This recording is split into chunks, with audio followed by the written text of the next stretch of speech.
Olá pessoal, tudo bem? Sejam bem-vindos a mais uma aula da disciplina Projeto Detalhado de Software. Hoje a gente vai dar continuidade aos padrões GRASP. Tá? Na aula passada a gente viu sobre o padrão criador, né, o especialista da informação e sobre o polimorfismo. Tá? Hoje a gente vai começar a falar do que é esse padrão invenção pura. Bem, antes de começar a gente precisa contextualizar um pouquinho, né, onde é que esse padrão se encaixa. Então, os sistemas de software eles são muito complexos para terem suas responsabilidades distribuídas apenas nas classes de domínio, né? Como que a gente havia vendo até então, né? A gente estava fazendo a separação a partir das classes dos domínios e tentava mapear isso para a orientação ao objeto. Então, após você distribuir responsabilidades ligadas ao domínio, né? Como regras de negócio, funcionalidades, etc., é necessário realizar a distribuição de responsabilidades também ligadas à computação, né? Por exemplo, a persistência de dados, o tratamento de exceções e falhas, a comunicação entre os componentes, a distribuição desses componentes, distribuição de dados e etc. Coisas relacionadas à computação e não tanto ao domínio, né? Então, não repasse essas outras responsabilidades para classes de domínio, né? Imagine você ter, sei lá, a parte de persistência dentro de uma classe de venda. É estranho, né? É muito estranho. Então, você tem que separar, e essa separação você tem que inventar novas entidades que não estão presentes no seu domínio, né? Então, por isso que se chama esse padrão de invenção pura, né? Então, use a criatividade, invente, né? Então, você vai inventar novas classes para representar essas necessidades da computação em si, né? E não tanto do domínio. O problema é como distribuir as responsabilidades, né, no caso do especialista, por exemplo, sem impactar na coesão e no acoplamento do sistema. Então, como fazer essa distribuição sem baixar a coesão ou sem aumentar o acoplamento, que são as coisas ruins, né? Então, o projeto orientado a objeto ele busca manter uma alta relação entre software e conceitos do domínio real, né? É isso que a gente sempre tenta fazer. Mas não são só classes de domínios que devem ser projetadas, né? Como a gente falou, também deve-se modelar classes que são relacionadas a fazer trabalhos de computação, né? Então, uma solução para esse problema é você tentar atribuir um conjunto coeso, tá? Atenção bastante para essa palavra, conjunto coeso, não é para sair inventando a entidade aí à torta e à direita, não, tá? É um conjunto bem restrito, bem coeso, de responsabilidades a classes artificiais, né? Que não representam nenhum conceito do domínio real, mas são necessárias dadas as restrições, as necessidades da computação no sistema, né? Então, é uma invenção da sua imaginação, né? É um conjunto de responsabilidades muito coeso, né? Puro. Daí o nome invenção pura, né? São classes inventadas e bastante coesas, né? Um exemplo, né? Um sistema de vendas, onde você tem as classes de domínio. Você tem a classe de pagamento e a classe de venda, né? A classe de venda, ela tem a data e hora, né? Do tipo date, e tem o método get total, né? Que é um inteiro. E no pagamento você tem o atributo quantia e o get balanço, né? Então, como fazer o armazenamento persistente dessas vendas? Tá, aqui a gente tem o tratamento das vendas, mas como a gente envia esses dados daqui para o JDBC, por exemplo, né, o sistema gerenciador lá de banco de dados, né, ou algo similar? Né? Como fazer as operações de inserir, recuperar, atualizar e apagar, né, do banco de dados para essa entidade venda? Então, ficaria muito estranho se você colocasse essas coisas de persistência, né, de armazenamento e de busca da informação dentro da entidade venda, né? Você estaria misturando domínio com persistência de dados, né? Então você tem os conceitos de negócio e você tem os conceitos de computação, né? No negócio você tem pagamentos, vendas, abrir venda, alterar venda, lançar pagamento. E isso aqui essas entidades serão modeladas no sistema, mas você também tem conceitos de computação, né? Como é o armazenamento, a persistência, a falha na transação, o erro de acesso, cache de dados. Essas entidades também devem ser modeladas de alguma forma no seu sistema, porque o sistema não vai funcionar sem elas, né?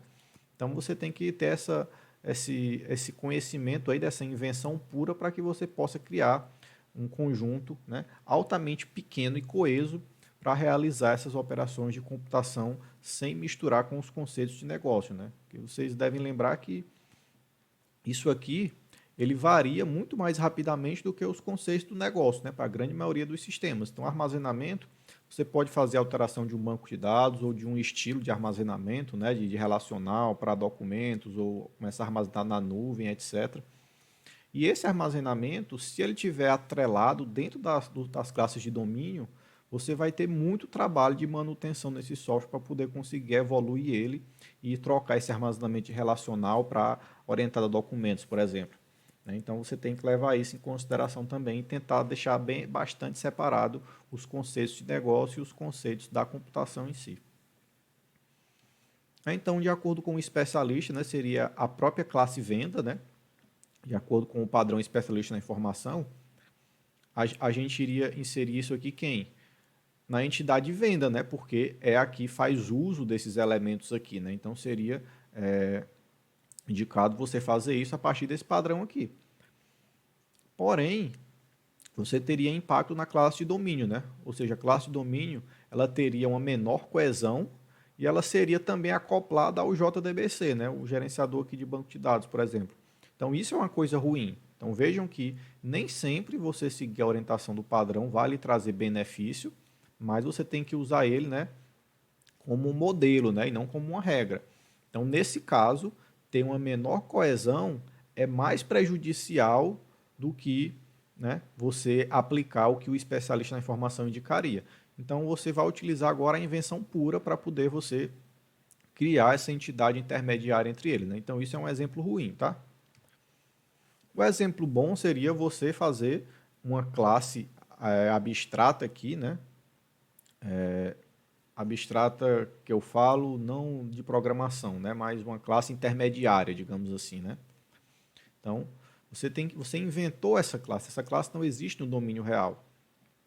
E ela vai ter um impacto na classe de domínio, né? Ou seja, você vai ter o desacoplamento do JDBC da parte de persistência da entidade de domínio venda, e com isso você vai ter uma alta coesão, porque aqui somente vai tratar de negócios, né? E essa nova classe, ela invenção, essa que foi inventada do armazenamento persistente, ela também vai ter uma alta coesão, porque ela só vai tratar das operações de persistência, né? Então, tá ok e tá ok, né? Isso é um bom exemplo, tá? De como você fazer essa modelagem. E você pode ter também a decomposição representacional, né, que é quando você cria classes relacionadas com conceitos do domínio, mantendo a alta relação representacional, por exemplo, funcionário, quando você faz essa representação do domínio direto para a modelagem. E você tem também a decomposição comportamental, né, quando você tenta agrupar comportamentos ou algoritmos, como a gente fez anteriormente, né, o armazenamento persistente.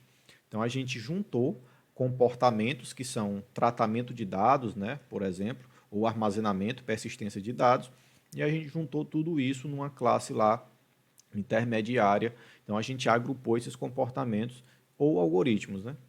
Então não há necessidade de você representar conceitos do domínio, né? Por exemplo, verificador de CPF, né? Isso não é necessário você fazer, né? Bem, pessoal, isso foi o padrão invenção pura, né? Agora a gente vai falar um pouquinho sobre esse outro padrão, a indireção, tá? Por vezes é importante você evitar esse acoplamento direto, né, entre dois objetos. Por exemplo, A usa B, né, sendo que B é um pacote fornecido por um fornecedor externo, né? Você já cria essa dependência aqui desse pacote desse fornecedor externo, né? Você fica alheio às atualizações ou como é feito os processos dentro desse módulo, esse componente aqui, né? Isso não é uma boa prática, tá? Embora muitas vezes é inevitável, né, que você não faça isso. E a usa B, né, sendo B uma implementação de acesso a um tipo específico de rede de comunicação ou protocolo. Né? A usa B, sendo B uma implementação de armazenamento persistente específica. Então, o controlador para separar a interface de usuário e a lógica de negócio. Né? Então, quando você tem essas dependências aqui, né, isso não é uma coisa muito boa, né? Você tem que tomar bastante cuidado. Então, o problema seria a quem atribuir responsabilidades para evitar o acoplamento direto entre objetos, né? Como é que a gente evita esse acoplamento direto entre A usa B, né, sendo que B tarará, A usa B, sendo que B tem essas restrições, etc. Então, a solução é você usar um mediador entre os componentes, né, para evitar o acoplamento direto. Então, ao invés de você fazer A usa B, C ou D, né, você faz A, usa o mediador, e o mediador é responsável por fazer a comunicação com B, C, D e outros componentes aí que são necessários. Então, nesse caso aqui, quando o A usa B, quando o A usa o mediador, o A é cliente do mediador e B, C e D são os serviços que são providos pelo mediador, né? Então, o mediador ele cria uma indireção entre os componentes, né? Então, essa interface, né, essa forma facilitada de comunicação é que é chamada a indireção entre os componentes. E quais são os benefícios disso, né? Ele protege o cliente do mediador de mudanças nos serviços. Então, aqui, se o serviço B, C ou D mudar, né, é responsabilidade do mediador tratar essas mudanças e adaptar as saídas para o formato que A já está acostumado a receber, ou seja, A não vai ser afetado, somente vai precisar alterar aqui dentro do mediador, né? Isso promove o reuso dos serviços através do mediador, né? Além disso, além de você ter essa independência aqui, você pode reutilizar, né? Por exemplo, você pode utilizar B dentro de C, né? Ou D dentro de C. Você pode fazer essa reutilização de serviços e deixar uma implementação mais coesa, né? Também facilita a evolução dos serviços, né, sem impactar nos clientes, que foi aquele primeiro caso que a gente falou. E essa citação é: não existe problema na computação que não possa ser resolvido com um nível extra de indireção, né, um nível extra de abstração, né, exceto o problema de muitas camadas de indireção. Né? Então, se você colocar muitas camadas de indireção, de abstração, você vai estar aumentando a complexidade do seu sistema, e isso também não é uma característica desejável nos sistemas de orientação a objeto, né, de orientados a objetos. Então, é fazer uso de indireção, mas fazer uso com cautela, né, não exagerar na quantidade de indireções, de abstrações que são feitas no seu sistema. Exemplos de indireção na computação, né? Você fazer a manipulação de valores usando o endereço de memória, né? Isso é um tipo de indireção. Você acessa uma variável através de um endereço que não é aquela variável ou o valor daquela variável diretamente, né? O uso de ponteiros para variáveis, né? URL para serviços na web, ou seja, você acessa um serviço, mas você não acessa o serviço diretamente, é o URL que lhe provê esse meio, né? Então a URL seria essa indireção, né? O nome de um domínio para identificar máquinas, né? IPs para identificar nós na redes e etc. Então essas abstrações são chamadas de indireção. E alguns exemplos na engenharia de software, né, de forma específica. É um componente para encapsular funções coesas, né? Então o componente ele vai fornecer uma interface de comunicação única, né?